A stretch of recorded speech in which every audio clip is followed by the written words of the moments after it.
बिस्मिल्लाहिर्रहमानिर्रहीम लिइलाफि कुरैश इलाफिहिम रिहलतश शिताइ वस्सैफ फलयअबुदू रब्ब हाज़ल बैतिल्लज़ी अत'अमहुम मिन जूइन व आमनहुम मिन खौफ। सदक़ल्लाहुल अज़ीम। जज़ाकल्लाह माशाअल्लाह। बिस्मिल्लाहिर्रहमानिर्रहीम। सबसे पहले तो मैं आप तमाम भाइयों का तहे दिल से मशकूर हूँ कि आपने अपने कीमती वक़्त निकाल के यहाँ पे आए और हमारे इस प्रोग्राम में शामिल हुए, तो आपका मैं तहे दिल से शुक्रिया अदा करना चाहता हूँ। इसके अलावा जो प्रिंट और इलेक्ट्रॉनिक मीडिया के सहाफ़ी बरादरान भी इस प्रोग्राम में हैं, आपका भी हम तहे दिल से मशकूर हैं कि आपने अपने कीमती वक़्त से वक़्त निकाला और यहाँ पर तशरीफ़ लाए। तो आज का जो हमारा प्रोग्राम है, कल हमारी एक वर्कशॉप थी मीरपुर में, तो मोहम्मद वसीम साहब WWF पाकिस्तान से तशरीफ़ लाए थे। तो इनसे मैंने दरख्वास्त की कि हम चेक्सवारी और इस्लामगढ़ के इलाकों के जो हमारे तंजीमों के नुमाइंदगान हैं, जो हमारे बरादरान जो हमारे साथ मिल के काफ़जाती कामों में हमारे साथ हिस्सा ले रहे हैं, उनके हवाले से हम एक आगाही वर्कशॉप या आगाही प्रोग्राम का एक हम इनेकाद करना चाहते हैं। उसके लिए हमें वक़्त दें। तो वसीम साहब ने हमें उस पर इन्होंने हमें कहा कि आप प्रोग्राम ऑर्गेनाइज़ करें, तो कल आज का हमें इन्होंने वक़्त दिया, तो उस हवाले से हम यहाँ पे हाजिर हुए। तो इस हवाले से मैं आपको बताता चलूँ कि हमारा जो महकमा तहफ़्फ़ुज़ जंगली हयात है, ये मीरपुर डिवीज़न में हमारा दफ्तर है और हम चेक्सवारी, इस्लामगढ़, डडियाल, इसके अलावा कोटली, मीरपुर और बिम्बर के इलाकों में जंगली हयात के तहफ़्फ़ुज़ के लिए काम कर रहे हैं। चेक्सवारी और इस्लामगढ़ और मंगला डैम के जो एरियाज़ हैं, यहाँ पे आप लोगों को बखूबी पता होगा कि मंगला डैम के अंदर हमारे हर साल सर्दियों के मौसम में महाजिर आबी परिंदे यहाँ पे मुख्तलिफ इलाकों से, रशिया, साइबेरिया से, सर्दी के मौसम में जब वहाँ पे बर्फ़ पड़ जाती है, तो वहाँ से ये महाजिर आबी परिंदे फ्लाई करके यहाँ पे मंगला डैम में हमारे पास हज़ारों की तादाद में आते हैं। फिर इन महाजिर आबी परिंदों का बहुत बेदर्दी से हमारे भाई हम लोग जो है वो शिकार करते हैं, और गैर मुनसिफाना और सीधा दलीली से शिकार हो रहा है। इस शिकार की बेजा शिकार की वजह से इन महाजिर आबी परिंदों की तादाद में दिन ब दिन कमी आ रही है। तो इसको भी हम मद्देनज़र रखते हुए हमारा जो है वो फ़र्ज़ बनता है कि हम इन महाजिर आबी परिंदों को, जो हमारे मेहमान हैं, इनके तहफ़्फ़ुज़ को भी यकीनी बनाएं और जो है वो इनका कम से कम शिकार करें और मकामी सतह पे इनको तहफ़्फ़ुज़ दें। जब हम मकामी सतह पे इन परिंदों को, इन जानवरों को तहफ़्फ़ुज़ देंगे, तो आहिस्ता आहिस्ता इनकी तादाद जो है वो बढ़ती जाएगी। एक तो इस हवाले से हम हाज़िर हुए हैं। दूसरा, जो हमारे ऊपर वाले जो पहाड़ी इलाके हैं, यहाँ पे तीतर, इसके अलावा चकोर, मोर और पेंगोलिन, गिदड़, से और इस तरह के जानवर जो है ये कुदरती तौर पे जंगली जानवर पाए जाते हैं। तो हमारा अवलीन फरीज़ा बनता है कि ये जो नायाब किस्म की जंगली हयात हमारे कुदरती माहौल में पाई जाती है, इसका हम तहफ़्फ़ुज़ करें, क्योंकि हम बहैसियत इंसान जो है वो हमारा ये फरीज़ा बनता है, हमारा ये फ़र्ज़ है कि हम इन मासूम और बेज़ुबान जानवरों और परिंदों की हिफाजत करें, क्योंकि अकेला इंसान जो है वो ज़मीन के ऊपर ज़िंदा नहीं रह सकता। जैसे हम कहें कि जी हमने रोड्स बना लिए हैं, हमने बिल्डिंग्स बना लिए हैं, हमने अपने बड़े बड़े महलात और कोठियाँ बना ली हैं, तो हम जो है वो यहाँ पे जो है वो सर्वाइव कर देंगे। ऐसा नहीं है। इंसान जो है वो अकेला नहीं रह सकता। उसको ज़िंदा रहने के लिए हमने मकानात और रोड्स और ये चीज़ें तो बना ली, लेकिन ज़िंदा रहने के लिए हमें खुराक की ज़रूरत है। और वो खुराक हम कहाँ से हासिल करते हैं? वो खुराक या तो हमें जानवरों से हासिल होती है और या हमें वो पौधों से हासिल होती है। अगर ये जानवर और पौधे जो है वो जो आहिस्ता आहिस्ता नायाब हो रहे हैं, इनकी नस्ल को मादूमियत के खतरात का सामना है, तो जब ये जानवर और पौधे आहिस्ता आहिस्ता ख़त्म हो जाएंगे, फिर आखिर में जो है वो इंसान जो है वो भी, उसका भी ज़िंदा रहना जो है वो भी यहाँ पे ज़मीन के ऊपर नामुमकिन हो जाएगा। तो इसलिए हमें अपनी बका के लिए, अपनी आने वाली नस्लों की बका के लिए इन मासूम जानवरों और परिंदों जो है, जंगली जानवर और परिंदे जो हैं, इनका तहफ़्फ़ुज़ बहुत ज़रूरी है। इस हवाले से मैंने वसीम साहब से रिक्वेस्ट की थी कि आप यहाँ पे आएँ। तो ये ख़ुसूसी तौर पे ये आपको बताएंगे, क्योंकि ये दुनिया के मुख्तलिफ़ कोनों में विज़िट करते रहते हैं, आगे पीछे जाते हैं। इनका 20 साल से ज़ायद का तजर्बा है इस जंगली हयात के तहफ़्फ़ुज़ के हवाले से।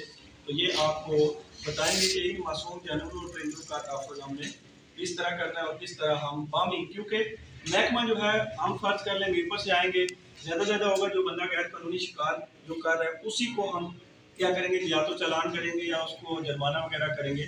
तो जो आप लोग, आप भाई यहाँ पे मौजूद हैं, तो आप मकामी सतह पे जब फर्ज कर लें गैर कानूनी शिकार हो रहा है, उस शिकार होने से पहले अगर हम उसकी रोकथाम कर लेंगे तो ये हमें ज़्यादा फ़ायदेमंद होगा, क्योंकि ये हमारी चीज़ें हैं, हमारी जंगलात हैं, हमारे अपने जंगली हयात है। तो इसका तहफ़्फ़ुज़ जो है वो हम सब की हैसियत कौम, हैसियत इंसान जो है वो हम सब की जिम्मेदारी है। उसके बाद मैं दरख्वास्त करूँगा मोहम्मद वसीम साहब से कि आप जो है वो इस हवाले से हमारे जो तंजीम के नुमाइंदगान हैं उनको आगाह करें। अस्सलाम वालेकुम जी। जैसे कि साजिद साहब ने जिक्र किया, मेरा नाम मोहम्मद वसीम है और मैं WWF पाकिस्तान के लिए काम करता हूँ। पिछले 20-22 साल हो गए और मुख्तलिफ़ इलाकों के अंदर वाइल्ड लाइफ की कंजर्वेशन, फॉरेस्ट की कंजर्वेशन, इनके हवाले से जो दुनिया के लेवल के ऊपर मुख्तलिफ चीज़ें नई नई जो आ रही होती हैं उनको देख रहा होता हूँ और उसको पाकिस्तान के लेवल के ऊपर जहाँ पे हमें ज़रूरत लगती है वहाँ पर उसको काफ़ी उसकी आगाही भी देते हैं और उसको नेशनल लेवल के ऊपर इम्प्लीमेंट करने की कोशिश कर रहे हैं। मुझे बड़ी खुशी हुई यहाँ पे हमारे साथ जो मीडिया और जर्नलिस्ट साहिबान यहाँ पे जो मौजूद हैं, अभी थोड़ी देर पहले ही हमें पता चला, ये बड़ी खुशी की बात है कि उनका इंटरेस्ट इस सब्जेक्ट के लिए ही आया, क्योंकि ये जो वाइल्ड लाइफ की या जो बेज़ुबान खलकत या अल्लाह की जो मखलूक बेज़ुबान है, इसके लिए ज़ुबान इस्तेमाल करना शायद इससे बड़ा और आज जुमे का दिन भी है, इससे शायद बड़ा और कोई काम मुझे नहीं लगता इस दुनिया के अंदर, क्योंकि अल्लाह ताला की ये जो मखलूक है ये इंतहाई नायाब, इंतहाई अहम रोल अदा करती है इंसान की बका के लिए इस कुर्रे अर्ज़ के ऊपर। और अगर इसको, क्योंकि ये तो बता नहीं सकती कि ये क्या कर रही है और हाँ, और ये ना अपने आप को बचा पा रही है और इसका बेदरेग शिकार भी किया जा रहा है, बड़ी बुरी तरह से इसकी बका को इस कुर्रे अर्ज़ के ऊपर बड़ी मुश्किल है। लेकिन इस सब के अंदर जो है नुकसान भी इसको इंसान पहुंचा रहा है और इसकी आवाज़ भी इंसान ही बन सकता है और इंसान ही इसकी आवाज़ बन सकता है, क्योंकि कुरान में कोई चीज़ भी बताया गया है कि कोई चीज़ ऐसी नहीं है जिसको अबस पैदा किया गया हो जिसका फ़ायदा ना हो, चाहे वो सांप है, चाहे वो चूंटी है, चाहे वो हाथी है, वो सारी मखलूक अल्लाह की जो बनी हुई है उसका कोई ना कोई रोल रखा होगा। अब वो रोल जो है वो मेरे जैसे लोग, साजिद साहब जैसे लोग, आपके बच्चे जो पढ़ रहे हैं इस टाइम पे यूनिवर्सिटियों के अंदर, उनका काम बनता है कि वो रिसर्च करके, तहकीक करके उन चीज़ों को सामने लेके आए और उस एक जानवर, एक परिंदे का जिस टाइम पे वो रोल या उसकी अहमियत हमारे इकोसिस्टम, हमारी ज़िंदगी के साथ वो कनेक्शन जिस टाइम पे ढूंढ पाएंगे, तो फिर शायद हो सकता है मैं बतौर इंसान इस ज़मीन के ऊपर इस सल्ले को बचाने के लिए हाथ बन सकूं। जो हमारे पास जो नायाब परिंदे आते जाते हैं या परिंदे जो हमारे पास चिड़िया की शक्ल में मौजूद होते हैं, उनको हिफाजत देने के लिए हाथ आगे फैला सकूं। जहाँ पे मैंने रिसर्च तहकीक का जिक्र किया, वहीं पे मैं 2-3 चीज़ें आप लोगों के साथ यहाँ पे शेयर करना चाहूँगा। लेपर्ड, शायद आप लोगों को अंदाज़ा होगा, कोटली की साइड के ऊपर, फिर बिम्बर में, फिर और ऐसी जगह हमारे पास आज़ाद कश्मीर के अंदर और कागान नरान के अंदर, बिलियात के अंदर, मरी के अंदर, मरगला हिल्स के अंदर, जहाँ पे कॉमन लेपर्ड या जिसको सी कहते हैं या जिसको चीता कहते हैं कुछ लोग, उसके ऊपर धब्बे होते हैं काले काले, वो हमारे इस इलाकों के अंदर पाया जाता है और सदियों से पाया जाता है। उसको ना किसी महकमे ने ला के छोड़ा है और ना छोड़ सकता है। ये शुरू से अल्लाह ताला ने इन्हीं इलाकों के लिए उसको बनाया हुआ था और इसको पैदा कर रखा था। वो जानवर, उसके बारे में मैं 3 चीज़ें यहाँ पे आप लोगों के तवज्जुह से बाकी लोगों तक भी पहुँचाना चाहूँगा कि इनकी मखसूस टेरिटरी होती है, मखसूस एक इलाका होता है जिसके अंदर ये रहते हैं। नर अलग रहते हैं, मादा अलग रहते हैं। हर 2 साल के बाद बच्चे पैदा करती है और वो जो 2 साल बाद बच्चे पैदा करती है वो ज़्यादा ही ज़्यादा 2 साल उसके साथ रहते हैं। अगर एक मादा है और उसने 2 साल के बाद बच्चा पैदा किया तो 2 साल तक ही माँ के साथ रहेगा, उससे ज्यादा नहीं रहेगा। उस 2 साल के दौरान उस बच्चे की माँ परवरिश करती है अपनी उसी इलाके के अंदर, मखसूस जो इलाका होता है उसी में रह के। नर और मादा मिलाप के लिए ज्यादा ही ज्यादा 10 दिन, 15 दिन, 20 दिन रहते हैं साल में इकट्ठे, इससे ज्यादा नहीं रहते। अच्छा, अब हमारे पास जिस टाइम पे ये एक ऐसा जानवर मौजूद है जिसका एक मखसूस इलाका होता है और उस इलाके की निगरानी करता है, इस इलाके के अंदर वो निशानदेही करता है दूसरे शेर को या दूसरे सिंह को या लेपर्ड को उस इलाके में नहीं घुसने देता, उसमें नहीं आने देता, वो उसकी अपनी मलकियत होती है। और उस इलाके के अंदर उस इलाके की वो तरतीब ऐसी रखता है कि वहां पे खुराक, वहां पे पानी, वहां पे रिहाइश, ये 3 चीजें उसके लिए मिकदार में अवेलेबल होंगी तो उस इलाके की वो निशानदेही करते हैं। अब हम लोग क्या करते हैं, पास टाइम पे अपनी बकरियां खुली छोड़ देते हैं। अब वो क्या करता है, वो जिस टाइम पे खुली कोई चीज किसी को भी मिलती है तो उसने छोड़नी तो नहीं है, और वो खुली बकरी जिस टाइम पे जंगल के बीच में पहुंच जाएगी तो उसको तो उसने मारना है ना, उसने उसको मार के खा लेना है। अब वो जिस टाइम पे मार के खा लेता है तो हम लोग क्या करते हैं, हम ये कहते हैं बंदूक उठाते हैं या जहर उठाते हैं और उस बकरी के ऊपर डाल देते हैं या उसको बंदूक से मार देते हैं उस लेपर्ड को। और हमें नहीं पता, क्योंकि हमारे बहुत सारे बहन भाई ऐसे हैं जिनको नहीं पता, आपको भी शायद नहीं था पता मेरे बातें करने से पहले।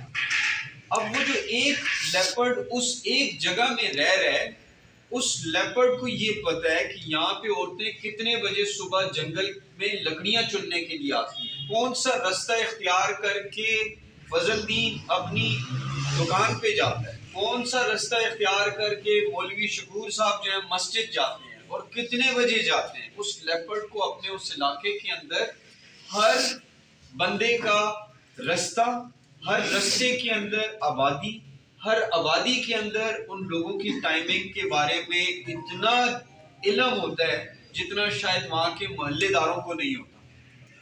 और ये उसको अल्लाह मियाँ ने ये तरबियत दी है और वो ये सारी चीजें नोटिस में रखता है और वो कभी किसी को नजर नहीं आता। बहुत सारे लोग उस गांव में रह रहे होते हैं ना, उनको वो नजर नहीं, बहुत सारे ऐसे लोग होते हैं जिनको जिंदगी भर उन्होंने लेपर्ड नहीं देखा होता। अब वो इल्म जो है या वो जो मालूमात है वो अल्लाह ताला ने उस जानवर को दे रखी है। अब जिस टाइम पे उसको हमने बंदूक के साथ मार दिया, उस इलाके से उसको खत्म कर दिया, तो क्या होगा, 10 से 15 दिन बाद या 2 हफ्ते या 3 हफ्ते के बाद एक नया लेपर्ड उस इलाके, क्योंकि जब 2 साल के बाद माँ से जुदा होते हैं ये जानवर, तो माँ कहती है अपनी जगह खुद बनाओ, तो वो जाता है और जाके अपनी जगह ढूंढ रहा होता है। तो वो खाली जगह देखेगा या वो देखेगा जहाँ पे कोई कमजोर लेपर्ड होगा, उसके साथ मुकाबला करके उसको उस जगह से खत्म करेगा।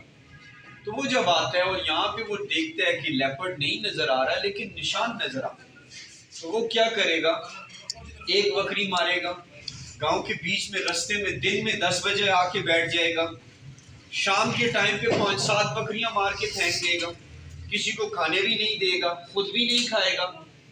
सिर्फ वो क्या कर रहा होता है, वो दहशत कायम कर रहा होता है कि यार ये जो दूसरा इधर पहले कर रहता है वो मेरे सामने आए, मैं उसको अपनी दहशत बताऊं, उसके साथ मुकाबला करूं। अब ये नुकसान जो है ये हम लोगों को नहीं नजर आ रहा। अच्छा, जो नया लेपर्ड आता है वो जिस टाइम पे रस्तों में बैठना शुरू करता है तो स्कूल जाते हुए बच्चों का उसको टाइम नहीं पता, वो बच्चे जो ही उसके करीब पहुंचते हैं बच्चे दौड़ लगा देते हैं कि ये तो लेपर्ड है यहाँ पे। तो जब दौड़ लगाते हैं तो लेपर्ड हमेशा भागती हुई चीज के पीछे जाता है, जब वो पीछे जाता है जाके उसने पंजा मारना है और उस बंदे या बंदी को या उस बच्चे को जख्मी करना है। अब वो जब जख्मी हो जाता है तो फिर हम सारे और परेशान हो जाते हैं कि यार हमारे इस इलाके के अंदर इस जानवर ने कितनी तबाही मचा दी। अब वो जो तबाही है वो वक्त के साथ बढ़ रही होती है, क्योंकि हम क्या करते हैं, बंदूक लेके उसकी गार में चले जाते हैं, बंदूकें लेके शाम में उसकी ताकुब में जाते हैं। अब वो और ज्यादा परेशान होता है, वो परेशान होता है, उसको सेटलमेंट का टाइम नहीं मिलता उस जगह में। वो जो मालूमात हासिल करना चाहता है, जो अल्लाह ने उसको कानून सिखा रखा है कि तूने टेरिटरी बना के अपने इलाके का चप्पा चप्पा मालूम करना है और फिर तूने यहाँ पे रहना है, वो वक्त नहीं देते हम जब उस जानवर को, तो उसका नतीजा क्या होता है, वो नुकसान पे नुकसान करते हैं। अब ये वो सारी मालूमात है जो तहकीक से मिलती है, और ये हमारे आबाओ अजदाद के पास थी। बदकिस्मती से अभी जो दौर चल रहा है, जो वक्त चल रहा है, बच्चा अब्बे के साथ नहीं बैठता, दादी के साथ खाना नहीं खाना पसंद करता, घर में बातें नहीं करना पसंद करता, बड़ों की महफिल से भागता है। उसका नतीजा क्या हो रहा है, उसका नतीजा मोबाइल आ रहा है, उसका नतीजा टेलीविजन ज्यादा आ रहा है। और जो एग्जैक्ट मालूमात थी जो हमारे आबाओ अजदाद से ट्रांसफर हुआ करती थी बच्चों में, वो रुक। तो आप सब ने भी एक तो ये मालूमात थोड़ी सी आप लोगों ने जो आप सब तक पहुंचाने का मकसद है, आप इस मालूमात को जितना ज्यादा पहुंचा सकें। ये अल्लाह ताला ने जानवर परिंदे हमारे लिए पैदा किए, और इनसे फायदा हम कैसे उठाएंगे, इनकी मालूमात हासिल करके। आज जो हमारे पास जो वाइल्ड बोर की पॉपुलेशन ज्यादा हो गई, आज हमारे पास जैकाल्स जो गीदड़ हैं उनकी तादाद ज्यादा होती जा रही है, आज हमारे पास लोमड़ियां ज्यादा हो रही है। और देखिए लेपर्ड साल में सिर्फ हर 2 साल के बाद वो सिर्फ 1 या 2 पैदा होते हैं, जबकि गीदड़ कितने पैदा होते हैं, जबकि लोमड़ियां कितनी होती हैं, और ये वाइल्ड बोर कितने कम वक्त पैदा होते हैं। ये तो बड़ी तादाद में पैदा होते हैं। अब जिस टाइम पे हमारे पास लेपर्ड नहीं होगा तो इनकी ज्यादा तेजी से आबादी बढ़ेगी, और उसका नुकसान हमें इससे ज्यादा हो रहा है। उसको हम गिनती में नहीं लाते, उसको हम समझ नहीं पा रहे। इस वजह से हमें सबसे पहले तो इन जानवरों का ताल्लुक एक तो मालूम करना। अब दूसरे जानवर पे मैं आना चाहता हूँ जो आप लोगों के इलाके के अंदर मौजूद था बड़ी वाफिर मिकदार के अंदर। इसको सल्ला, आप लोग सल्ले के नाम से या सिप के नाम से जानते हैं।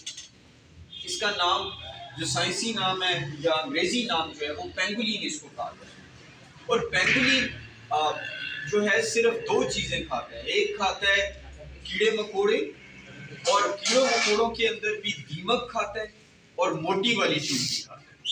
ये छोटी चीजें नहीं खाता, ये मोटी चीजें, मोटी वाली चूंटी जो बच्चों को भी अक्सर घरों के पास या कब्रिस्तान के पास जो होती है उसके ऊपर ये अटैक करता है, ये उसको खाता है। इसके दांत शांत नहीं है, ये इसकी जुबान जो है वो लंबी होती है, वो स्टिकी होती है। वो बड़ी लंबी जुबान जो है ना, वो किसी भी छोटी वाली सुराख में जो चूंटियों ने कर रखी होती है, दीमक ने कर रखी होती है, उसके अंदर वो घुस के वहां से एकदम से उसको साथ जुबान के साथ चिमट जाती है, दीमक भी और चूंटियां भी, और ये साथ एकदम निगल लेते हैं। और ये बड़ी तादाद में खाता है, ये थोड़े से नहीं खाता, ये बहुत सारे खाता है। और अल्लाह ताला ने इसके ऊपर ये जो स्केल्स जिसको हम कहते हैं या सिप आप लोग कहते हो, ये बड़ी मजबूत है। ये हमारे नाखूनों की तरह की चीज है जिसको केराटिन मटेरियल कहते हैं। इसके अंदर भी खून की रगें होती है। जैसे हमारे नाखून को कोई निकाले तो फिर समझ आता है कि ये कितना मुश्किल काम है, तो इसी तरह से इसकी ये जो मौजूद होती है, ये जो इसका स्केल होता है, ये बड़ा सख्त होता है। 2009 से लेकर 2015 तक एक पूरी दुनिया के अंदर इसकी स्मगलिंग इंतहा दर्जे की उरूज के ऊपर गई, और उस स्मगलिंग का नतीजा ये हुआ कि दुनिया से ये जानवर नायाब हो गया, अब नापैद हो गया। अब आप ये समझें गिनती की जगहों के अंदर मौजूद है, और हमारा ये जो इलाका है इसके अंदर भी ये पाया जाता है। और इसका हमें, जिस तरह से मैंने आपको बताया ना, दीमक को कंट्रोल करने का अल्लाह ताला ने ये सिस्टम हमें दे रखा था, और हम नहीं समझ पा रहे थे। तो अब जिस टाइम पे कम हो गया तो अब हमें समझ आ रही है कि पोटोआर के अंदर आने वाले दिनों में दीमक मजीद तेजी से बढ़ेगा, क्योंकि जब ये तो उसकी सोर्स को कंट्रोल करता है ना, जहाँ से दीमक फैलता है या जहाँ से उसके बड़े बड़े दरख्त होते थे वहां पे जाके ये दीमक को कंट्रोल करता था। तो अब क्या हो रहा है कि अब जब वहां से नहीं कंट्रोल होगा तो दीमक हर गली मोहल्ले में होगा, हर जगह ये फैलेगा, और उसके लिए हमने स्प्रे करना है। स्प्रे जिस टाइम पे हम करते हैं तो स्प्रे भी आपको पता है वो नुकसानदेह चीज है, कोई फायदे की चीज तो नहीं है। स्प्रे वाला पानी कोई पीता नहीं है। ये तो हम फसलें खा रहे हैं, हम फल खा रहे हैं, लेकिन जाती तौर पे जिस आदमी को ये पता हो कि इस फसल के ऊपर स्प्रे हुआ है वो नहीं खाता। क्यों नहीं खाता? क्योंकि स्प्रे जो है वो मुज़र सेहत है, वो केमिकल्स है बेसिकली। अब हमने जो कुदरत ने पैदा कर रखी थी जो सिस्टम, उसके अंदर क्योंकि खलल डाला। अब इसकी जो स्मगलिंग होती रही 2009 से लेकर 2015 तक, वो इतने उरूज पे हुई कि पाकिस्तान में भी हर जगह से इसको पकड़ पकड़ के लोग देते रहे, बेचते रहे। अभी इस टाइम पे हर कानून पूरी दुनिया के अंदर जितने कवानीन हैं उन सारे कवानीन को इसके ऊपर लागू किया गया है। इसके ऊपर वाइल्ड लाइफ प्रोटेक्शन एक्ट भी लगता है, इसके ऊपर ट्रांसबाउंड्री जो जिस टाइम पे एक मुल्क से दूसरे मुल्क जो जाने के कवानीन होते हैं वो भी इसके ऊपर लगता है, और इसकी सज़ा और जुर्माना इंतहाई ज़्यादा रखा है। तो अब इसको कोशिश ये की जा रही है पूरी दुनिया में कि इसको कंट्रोल किया जाए और इसकी पॉपुलेशन को बढ़ाया जा सके। इसका जो स्मगलिंग हो रही थी उसको कंट्रोल किया जाए और इसकी पॉपुलेशन को जितना ज़्यादा बढ़ा सकते हैं उतनी अहमियत काम है। ये दूसरा जानवर था जिसके बारे में मैं आपको बता रहा था। इसकी ज़रूर आप लोगों ने मालूमात अपने बच्चों को ज़रूर दें, और ये जानवर कोई मुज़र सेहत नहीं है या कोई नुकसान नहीं देता। तीसरा, आप सबको पता होगा हमारे मेंबर के अंदर तोते आते हैं, अभी शुरू हो जाएंगे आना, आप लोगों ने सुन रखा होगा। तोते आते हैं हमारे पास, और जिस तरह से नायाब परिंदों का जिक्र चला, इसी तरह से तोतों की 4 किस्में हैं जो हमारे पास आती हैं। और वो किस्म इंडिया से जिस टाइम पे उड़ते हैं तो वो आते हैं हमारे भिंबर के इलाके में। अब वो तोते आते हैं 3 महीने तक उनका आना जाना रहता है, और वो आता है नर तोता। और वो नर तोता जो है वो आता है और आके हमने, क्योंकि हमारे पास आबाद में बेर के दरख्त बहुत सारे लगा रखे हैं, हमारे पास आमों के दरख्त बड़े अच्छे। अब वो क्या होता है, वो बेर जो लगते हैं वहाँ पे जिस जगह पे लगे हुए हैं, अब वो इंडिया से उड़ते हैं वहाँ पे, क्योंकि ये बच्चे देते हैं, वहाँ पे इनके बच्चे पैदा होते हैं। ये जो तोता है ये माँ और बाप दोनों मिलके बच्चे की निगहदाश्त करते हैं, बड़ी प्रॉपर, बड़ी एहतियात और बड़ा ख्याल रखते हैं। बाप क्या करता है, खुराक लेके आता है, और माँ जो है ना वो बच्चों से हिलती नहीं है, माँ उसी के पास बैठी रही।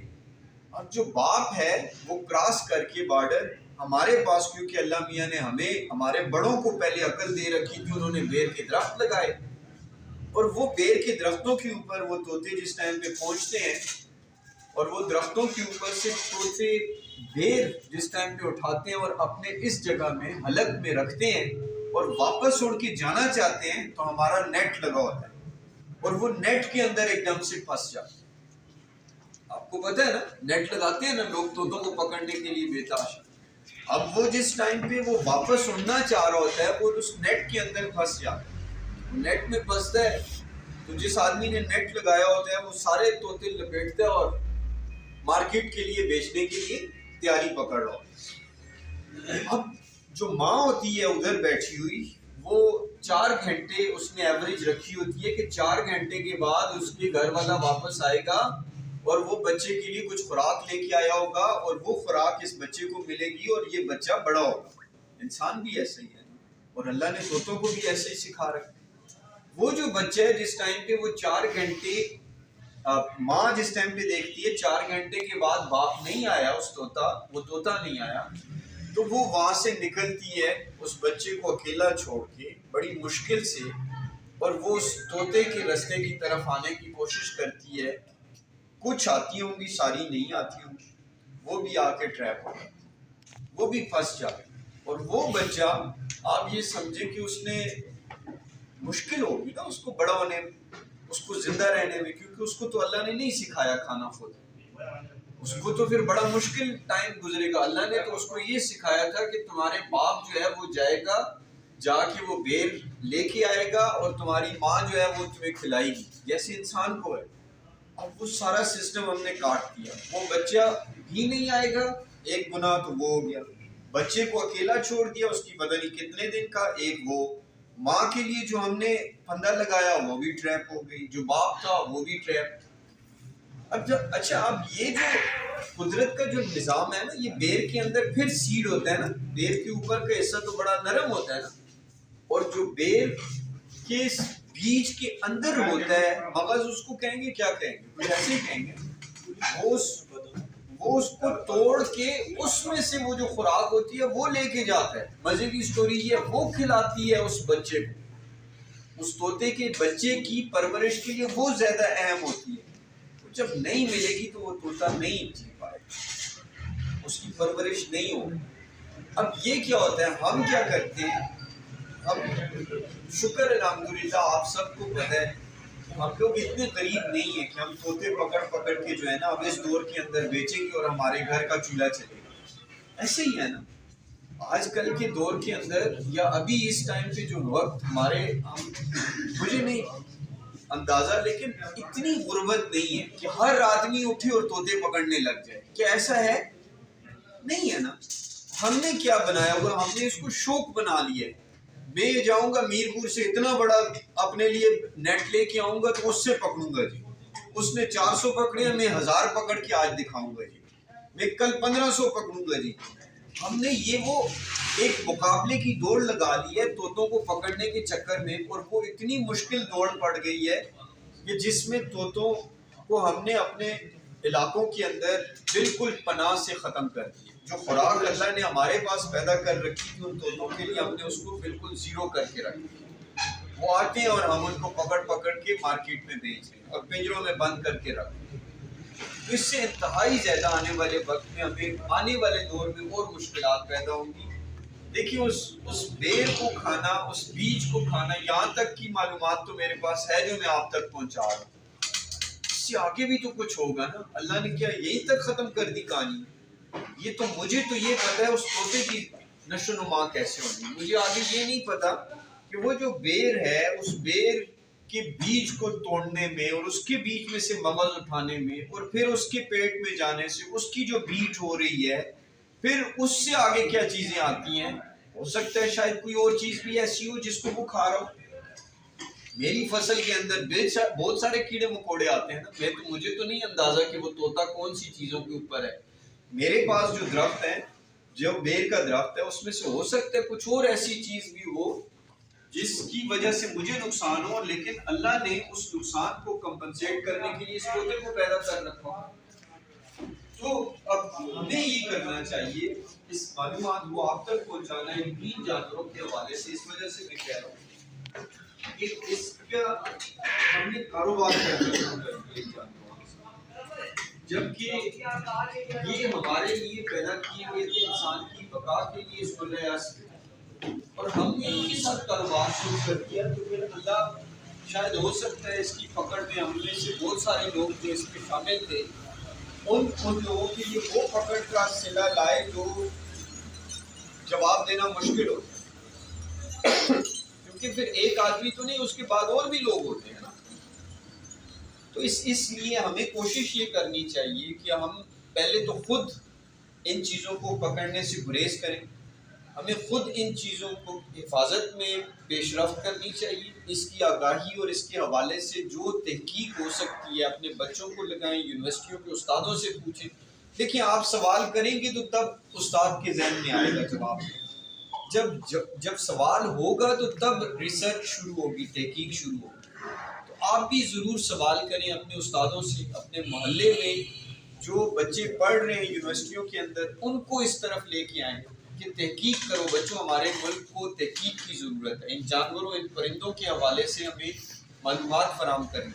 और जो जिन के गाँव में, मोहल्लों में बुज़ुर्ग बैठे हुए हैं, दादा दादी, आप अपने बच्चों का ताल्लुक़ उनके साथ जोड़ें बराए मेहरबानी। ये मैं हर जगह यही बात कहता होता हूँ कि अपने जो बुज़ुर्ग बैठे हुए हैं ना घरों में, वो उनको नहीं है ज़रूरत, मेरी नहीं है, आपकी नहीं है ज़रूरत, उन्होंने अपनी ज़िंदगी गुजार चुके हैं, लेकिन उनके पास बहुत बड़ा तजर्बा पड़ा हो। उस तजर्बे का उस बच्चे को फ़ायदा होगा जो 16 साल 18 साल की उम्र का होता है, और उस 16 साल 18 साल की उम्र में उसको एकदम से ये बात पता चल जाएगी कि सल्ला इतना अहम किरदार अदा करता है, तो वो सल्ले को देख के कभी नहीं घबराएगा, सल्ले को देख के कभी नहीं डरेगा, कभी डंडासा नहीं हो, कभी बंदूक नहीं उठाएगा इन जानवरों परिंदों को मारने के लिए। जब उस बच्चे को उसने दादा ने, दादी ने वो चीज़ें बता रखी होंगी, तो वो बच्चा उस जानवर परिंदे का मुहाफिज बनेगा, अपने इलाके के लिए बनेगा। क्यों? ये किसी और जगह भी हो सकते थे ना, वहाँ पे नहीं हुए, तो हमारे आबाओ अजदाद ने, इसका मतलब ये है कि इनकी हिफाजत कर रखी थी ना, उनके पास वो इल्म इनका ट्रांसफर हो रहा था ना।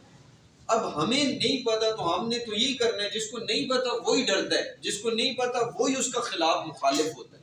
तो इसलिए हमें कोशिश ये करनी चाहिए अपने घरों के अंदर जो बुजुर्ग बैठते हैं उनसे इन चीज़ों की मालूमात को बच्चों तक कनेक्ट करना चाहिए और ख़ुद जो मालूमात हासिल हो उसको भी घर में बीवियों को, बच्चों को, बहनों को, सब तक उसको पहुंचाने की ज़रूरत है। और तीसरी चीज़, जब भी कहीं पे भी किसी भी जगह पे आपको नजर आए कि गैर कानूनी शिकार किया जा रहा है, गैर कानूनी तौर पे उस जगह, उस चीज को या किसी भी चीज के रहने वाली जगह के अंदर या उसके बच्चों को नुकसान दिया जा रहा है, पहले तो आप अपनी जुबान से उस तक मैसेज पहुंचाएं। नहीं पहुंचता तो आप कोशिश करें कि महकमा वाइल्ड लाइफ डिपार्टमेंट का हर नुमाइंदा हर डिस्ट्रिक्ट के अंदर मौजूद, हर जगह मौजूद है, सिर्फ उन तक कनेक्शन पहुंचने की ज़रूरत होती है। उसको किसी ना किसी फोरम में किसी न किसी तरीके तक उन तक पहुंच के उस मालूमात को, उस तक इंफॉर्मेशन दे के, ताकि उसको रोकने के लिए उस इलीगल वाइल्ड लाइफ की जो ट्रैफिकिंग या उसको जो स्मगलिंग की जा रही होती है उसको रोका जा सके। उसको रोकने का फ़ायदा ये हो जाएगा कि एक तो अल्लाह खुश हो जाएगा, दूसरा उस जो जी रूह है जो अल्लाह ताला ने पैदा कर रखी है मखलूक, उसके लिए आप बचाव का, उसके लिए इस दुनिया के अंदर मुहाफ़िज़ का रोल अदा कर रहे होंगे। तीसरा, जो पाकिस्तान का, जो हमारे इलाकों का जो कानून है उसकी आप पासदारी कर रहे हो। ये कानून में क्लियर कट लिखा हुआ है, इस जानवर का शिकार गैर ममनू, इस जानवर की खरीदो फरोख्त गैर ममनू है। अब ये चीज़ है, जिस टाइम पे आप कानून की भी हिफाजत कर रहे होते हो, आप अपना मजहबी फरीज़ा भी अंजाम दे रहे हो, आप इंसानियत के नाते से जो आपका रोल है आप उसको भी सही तरीके से वहाँ पे अदा कर रहे होते हो, तो आप ये समझो कि आप उस आपने अपना हक अदा कर दिया जीने का इस ज़मीन के ऊपर। ये 3 चीज़ें थी जिन चीज़ों के लिए हम चाह रहे थे कि आप तक भी इसकी आगाही पहुंचा सकें, इसकी तहकीक के हवाले से जो मालूमात है आप तक पहुंचे और इसको ज़्यादा से ज़्यादा लोगों तक आप फैलाएं।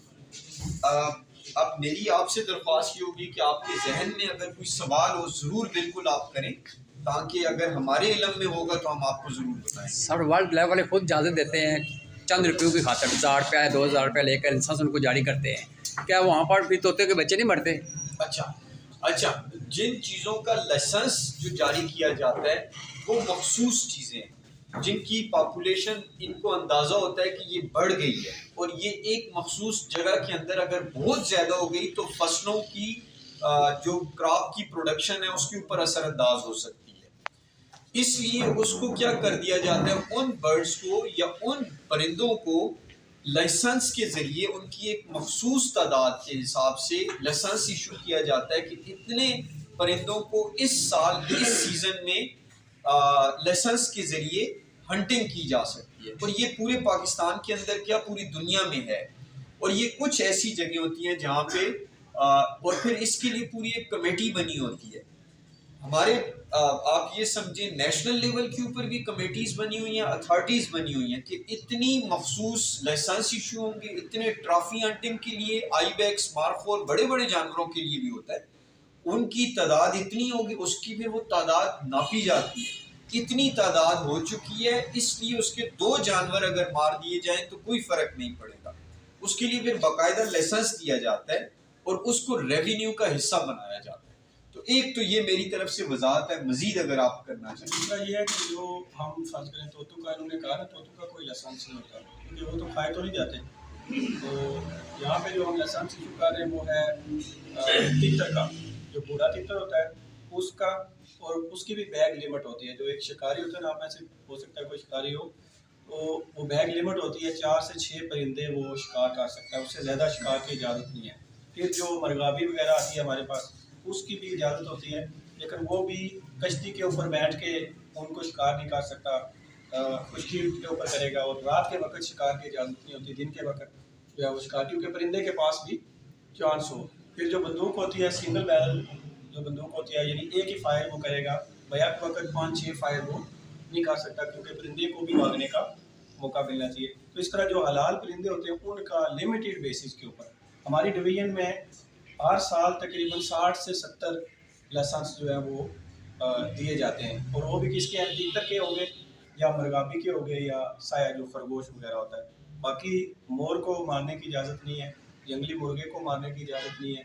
बाकी जो जानवर हैं जंगल के, इसमें बार्किंग डियर हो गया इसके अलावा जंगली बकरियाँ होती हैं, हिरन वगैरह होते हैं, उनको मारने की इजाज़त नहीं होती। जो जंगली मुर्गे होते हैं उनको मारने की इजाज़त नहीं होती। तोते जो होते हैं उनको मारने की इजाज़त नहीं है। जो गीज़ वगैरह आते हैं, बड़े बतख जो होते हैं डैम के ऊपर आते हैं, उनको मारने की इजाज़त नहीं होती। तो ये लिमिटेड बेसिस के ऊपर किया जाता है। इसके अलावा जो आम आवाम की तरफ से आम तौर पर शिकायत आती है कि जी क्योंकि ये हमारी डैम के साथ हमारी ज़मीनें भी लगती हैं और जब पानी नीचे उतर जाता है तो हम वहाँ पे गंदम वगैरह भी काश्त करते हैं।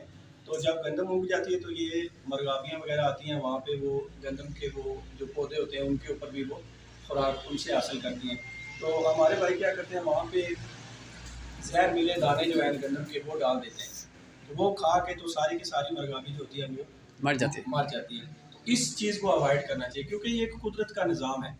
आपने देखा होगा कि उसी खेत के अंदर चूहे भी रह रहे होते हैं, मक्खियाँ भी रह रही होती हैं, परिंदे भी उस खेत के ऊपर आ रहे होते हैं, वो अपनी खुराक हासिल कर रहे होते हैं, उन्होंने अपना हिस्सा खाना है। अगर हम सोचेंगे कि ये परिंदे ये जानवर जो है वो हमारे हिस्से के दाने जो है वो खेत से खा रहे हैं, तो अगर सारे के सारे हम कोशिश करेंगे, हो सकता है कि आखिर पे जब उनके ऊपर दाने लगने का वक्त आए तो अल्लाह ताला की तरफ से कुछ ऐसा जो है वो डिज़ास्टर्स या ऐसी मुसीबत आ जाए या ऐसी बारिश आ जाए कि वो सारी की सारी फसल तबाह हो जाए। तो हर इंसान या हर जानदार या हर जानवर या परिंदा जो होता है वो अपने हिस्से की खुराक खा रहा होता है। तो हमें चाहिए कि उनका हिस्सा जो है वो अलग करें और अपना हिस्सा जो हमें उसमें से हासिल होगा वो उसके ऊपर हम इत्तफा करें ताकि अल्लाह ताला भी हमसे खुश हो और ये जो जंगली और बेज़बान मखलूक है ये इसकी भी हिफाजत हो सके।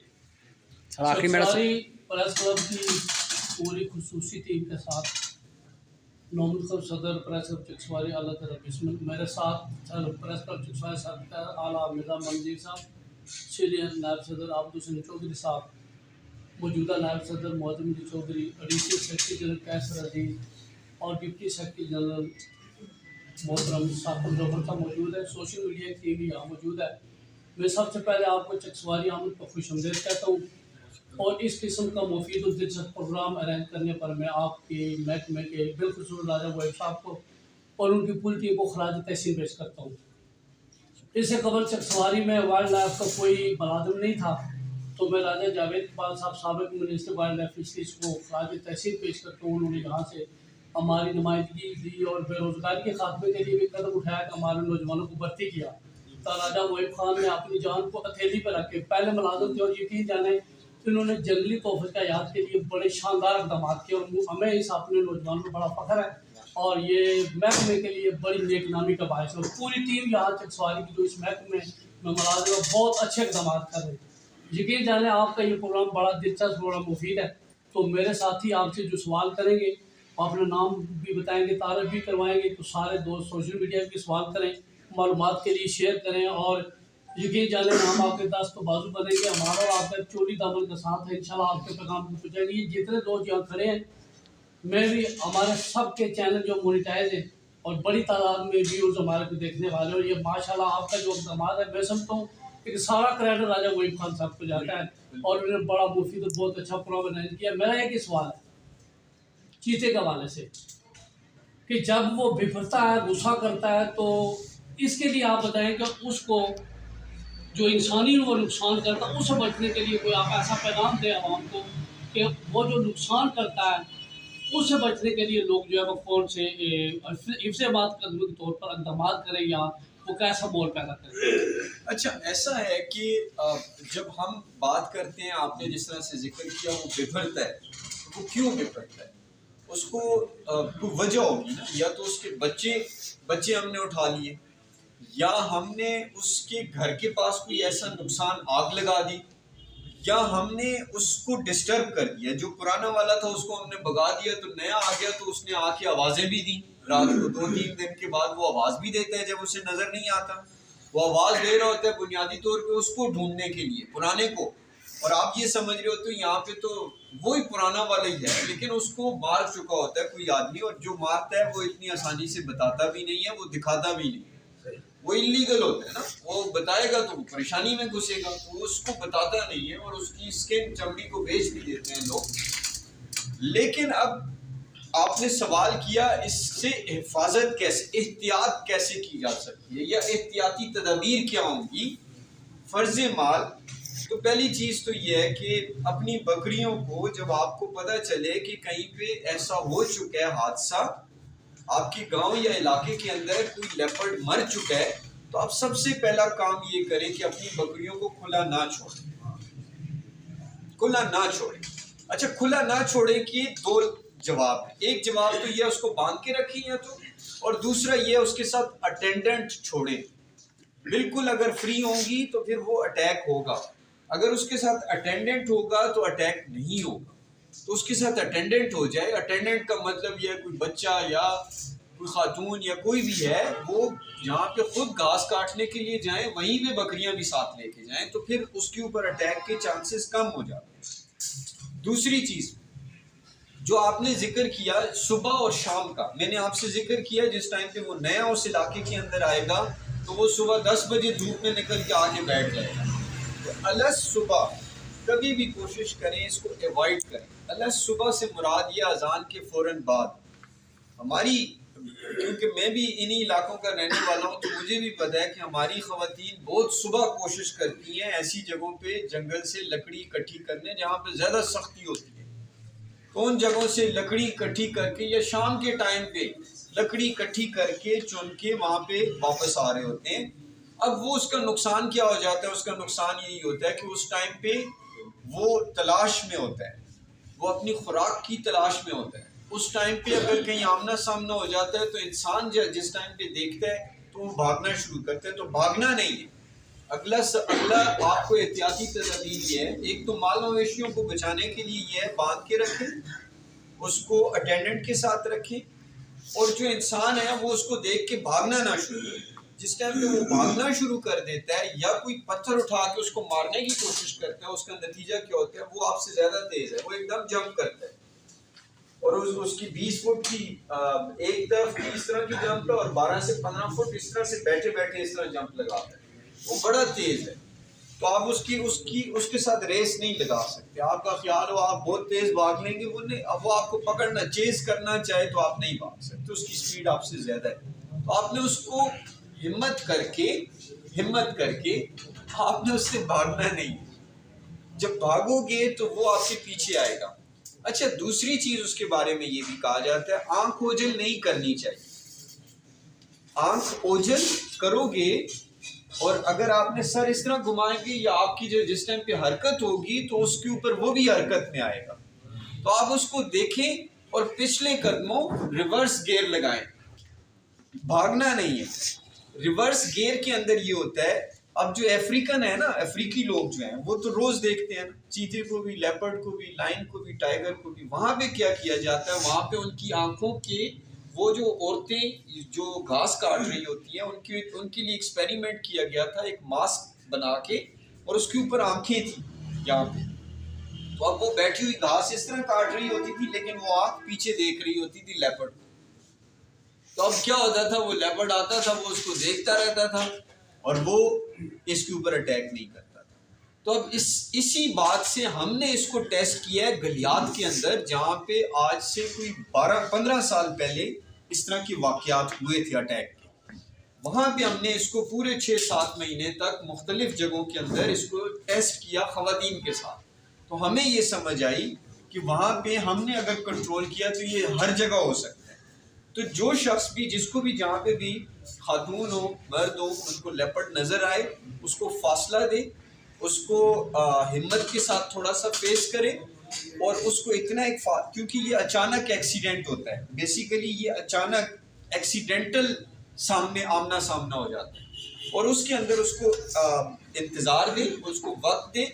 उस वक्त के अंदर वो जो ही थोड़ा सा वो रिलैक्स फील करता है, वो एकदम रास्ता बदल ले, वो दूसरी तरफ जंप मार के चला जाएगा जब उसे समझ आ जाएगी कि ये इंसान है। लेकिन अगर इंसान उसको देख के दौड़ना शुरू करेगा तो वो यही समझेगा ये कोई बकरी है, ये कोई मंकी है, ये कोई और ऐसा जानवर है जो मुझसे देख के भाग रहा है। और जिस टाइम पे वो उसके ऊपर अटैक कर देता है, फिर पल्ले पड़ता है कि ये तो इंसान है, चीखे जब मारता है वो, तो फिर वो यहाँ से नहीं पकड़ रहा होता। एक्सीडेंटल अटैक्स में वो यहाँ से नहीं पकड़ता, इंटेंशनल अटैक्स में वो यहाँ पे पकड़ता है, जिसके लिए उसने घात लगा बैठा होता है। तो वो अटैक्स उसके ख़तरनाक होते हैं। और उन अटैक्स के अंदर अगर खुदा न ख्वास्ता ऐसे इंटेंशनल अटैक्स मैन ईटर बन जाए, मैन ईटर बनने के लिए बड़ा टाइम चाहिए। अगर वो मैन ईटर बन जाता है, फिर उसको महकमा जो है ना पकड़ते हैं और उसको जू के अंदर शिफ्ट कर दिया जाता है। उस जानवर को फिर वाइल्ड में नहीं छोड़ा जाता। ये काम।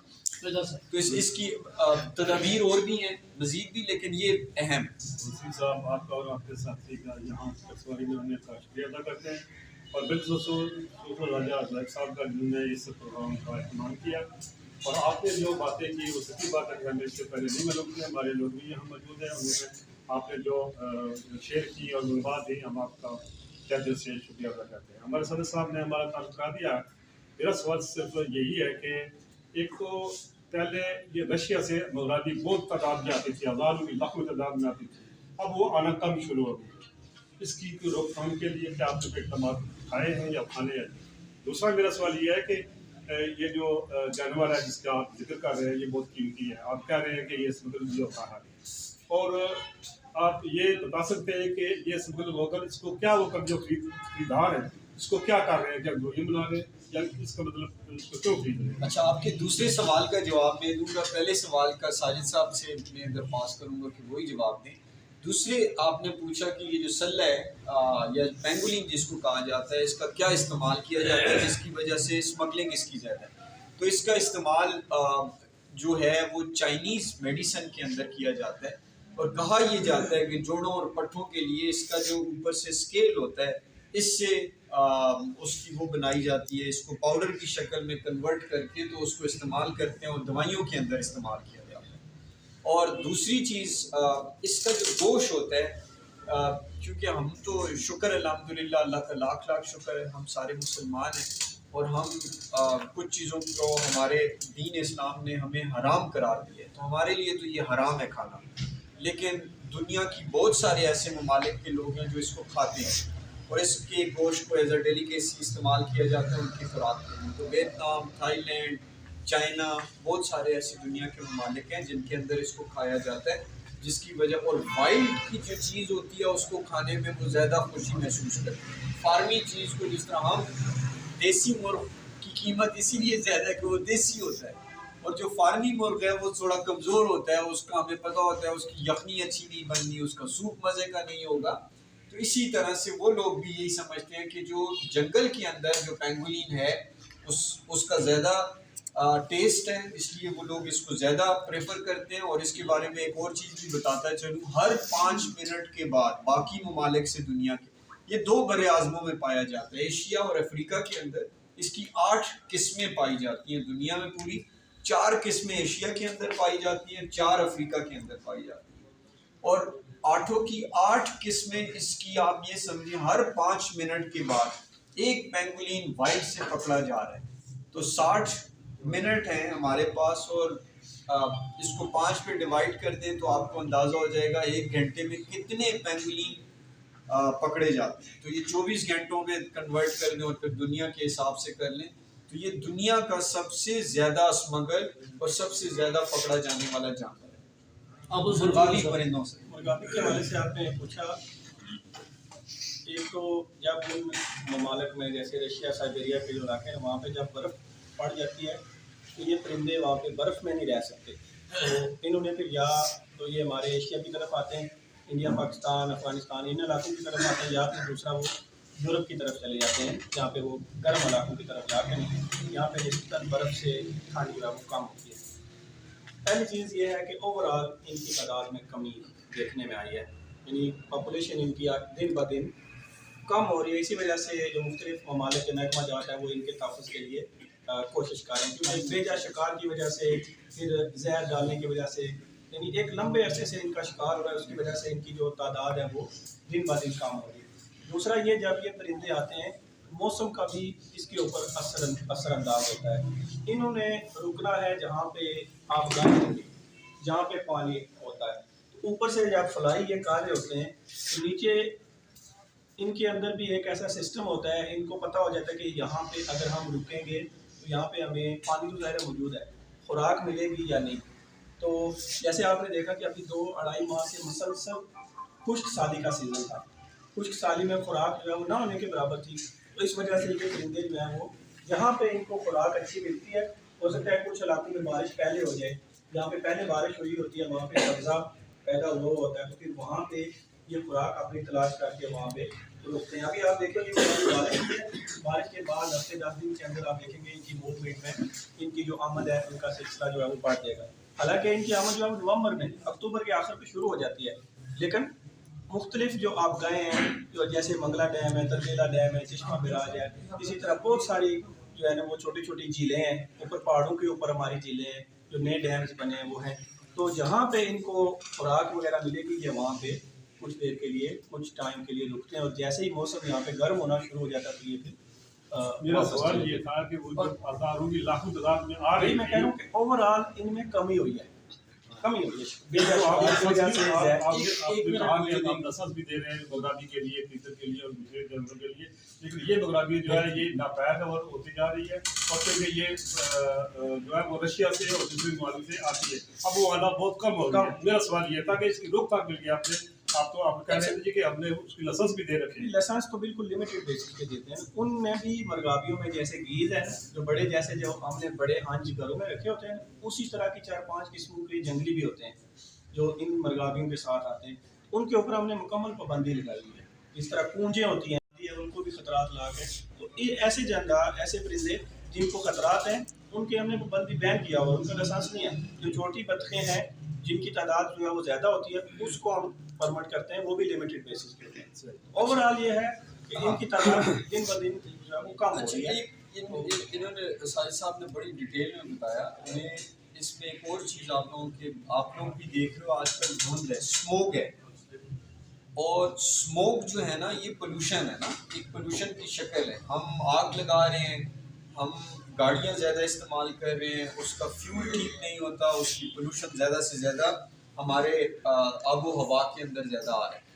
तो कहा यह भी जाता है कि क्योंकि ये क्लाइमेट चेंज का इम्पेक्ट इसके ऊपर क्रिएट हो रहा है, और दूसरा ये कि फ्लाईवेज जो माइग्रेटरी बर्ड्स की जो ट्रेडिशनल या हिस्टोरिक फ्लाईवेज थे, इंटरनेशनली फ्लाईवेज का लफ्ज़ इस्तेमाल किया जाता है, जो इसके जो जिस तरह से जहाज़ों के रास्ते होते हैं इसी तरह से इन परिंदों के भी फ्लाईवेज है ना।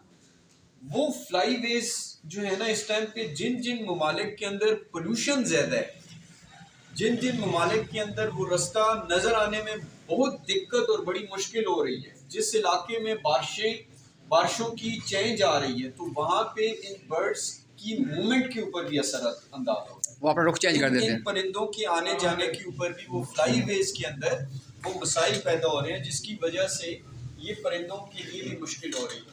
अच्छा, अब इसका नुकसान क्या हो रहा है? इसका नुकसान सबसे बड़ा ये होता है कि जिस तरह अभी थोड़ी देर पहले जिक्र हुआ कि साइबेरिया से जो परिंदे चलते थे, तो वो परिंदे या जो परिंदे हैं इनका अल्लाह ताला ने कुछ ऐसा सिस्टम रखा हुआ है कि ये बहुत ज़्यादा रास्ता तय करते हैं, और बहुत ज़्यादा रास्ता तय करके दूसरी जगह पहुंचते हैं, और जब ये दूसरी जगह पहुंच रहे होते हैं, या तो ये वहाँ पे अंडे दे रहे होते हैं, या तो ये वहाँ पे बच्चों को लेके आ रहे होते हैं खुराक के लिए। बच्चे इनके पैदा कहीं और हुए, मौसम वहाँ पे कुछ और था, उन बच्चों को साथ उड़ा के नशोनुमा के लिए 1-2 महीने के लिए ये माइग्रेट करते हैं उस इलाके से, और वहाँ से ऐसी जगहों की तलाश में आते हैं जहाँ पे सरसब्जा और खाना पीना और इनके लिए रिहाइश आसान, वहाँ पे ये पहुँचते हैं, और फिर वहाँ से जो ही मौसम तब्दील हो रहा होता है ये वापस अपनी उन्हीं जगहों पे जा रहे होते हैं जिन जगहों से ये आए होते हैं।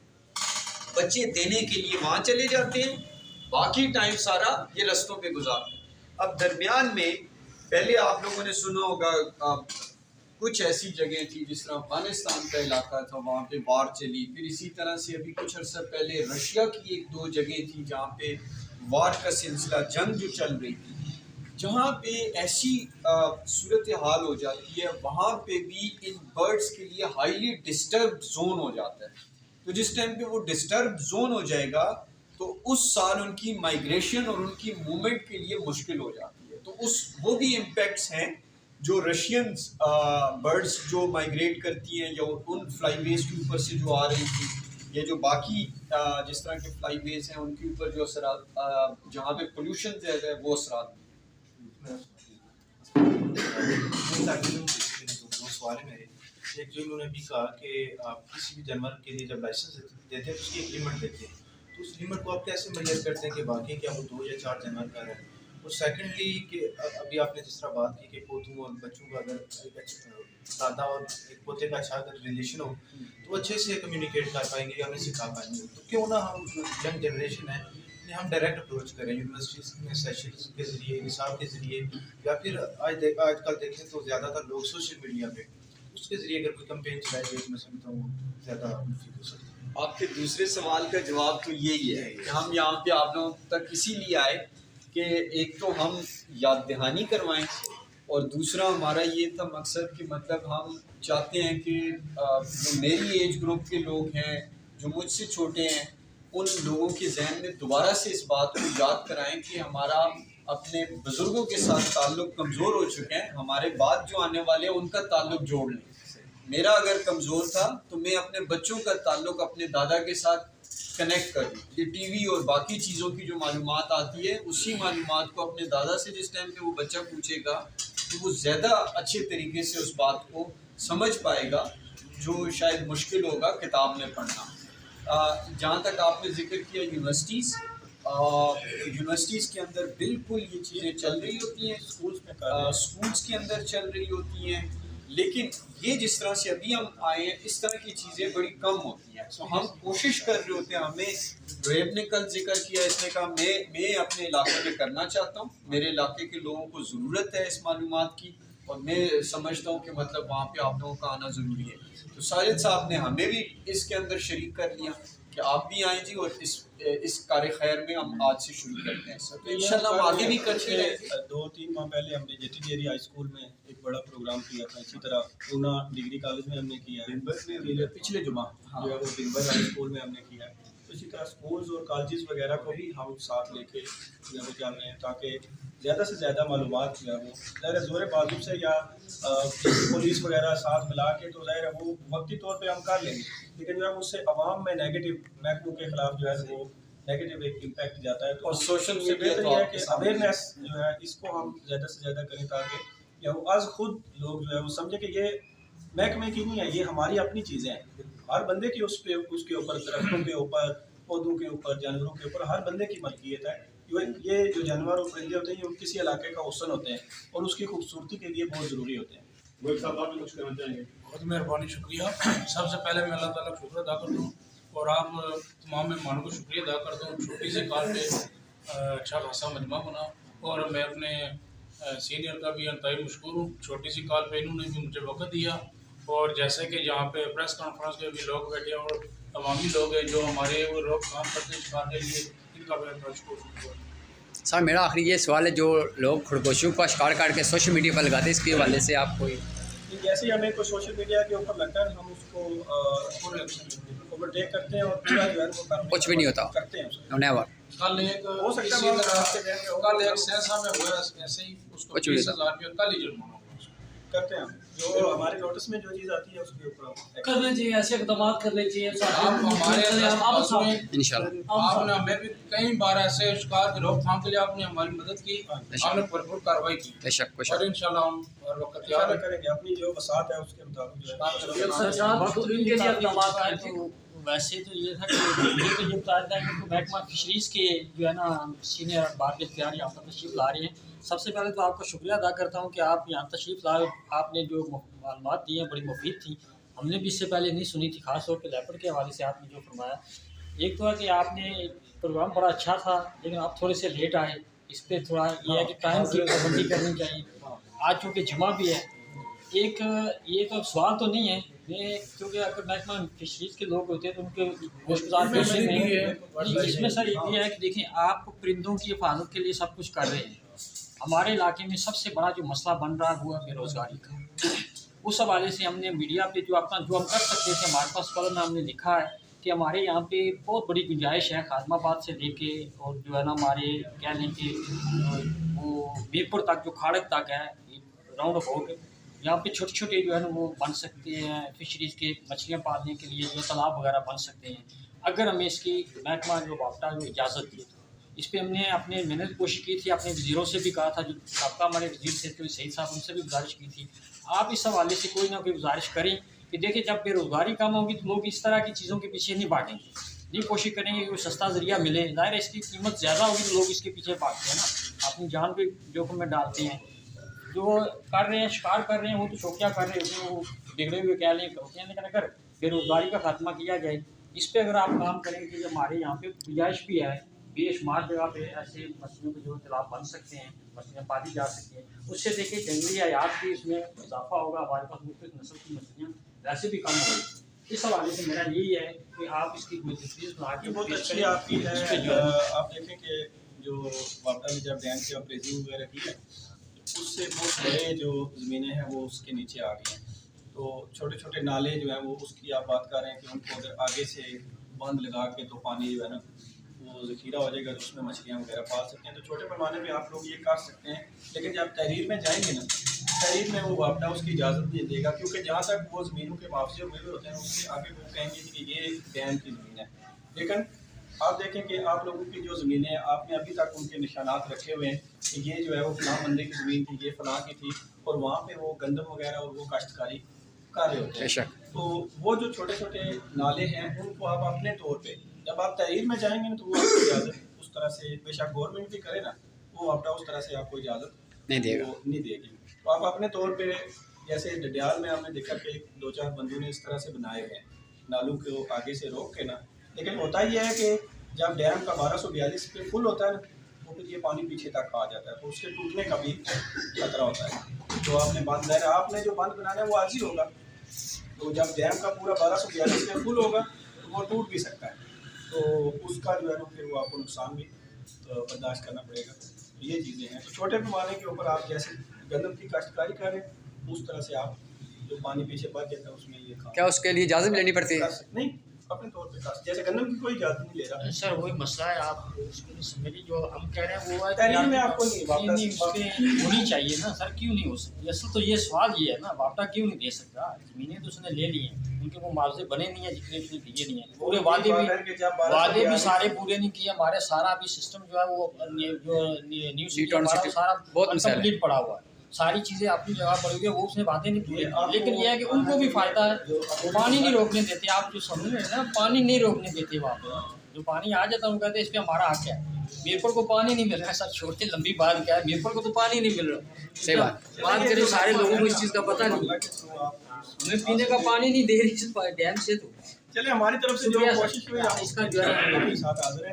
इस बार आखिर में मैं चकसवारी प्रेस क्लब के सदर साहब बैठे हुए हैं, सरपरस्त आला साबिक सदर साहब, तमाम नुमाइंदगान, आपका तहे दिल से मशकूर। इसके अलावा सोशल मीडिया के एक्टिविस्ट यहाँ पे तशरीफ लाए हैं, आपका भी आप तहे दिल से शुक्रिया अदा करते हैं कि आपने आज के प्रोग्राम में शिरकत करके इसको खुसूसी रौनक बख्शी और कवरेज ताकि इसके इस हवाले से हम पाकिस्तान और महकमा तहफ़्फ़ुज़ जंगली हयात ऑफिशियल्स की तरफ से खसूसी तौर पर शुक्रिया अदा करते हैं। तो उसके बाद मैं डॉक्टर वसीम साहब से रिक्वेस्ट करूँगा कि साहब की हमारी एक ट्रेनिंग थी, वहाँ पे वो भी शामिल हुए, तो वहाँ पे भी हमने सर्टिफिकेट दिया था। तो आज हम यहाँ पे डॉक्टर वसीम साहब से दोबारा रिक्वेस्ट करेंगे क्या हुए ये बहुत अच्छा जो है वो फील्ड में इनकी कारगुजारी पिछले तकरीबन 1.5 साल से बहुत अच्छा काम कर रहे हैं। इसके अलावा भी जो दो तीन हमारे मुलाजम हैं वो भी इस एरिए को काफ़ी ताकत दिए हुए और गैर कानूनी शिकार की रोकथाम में अहम किरदार कर रहे हैं। Thank you.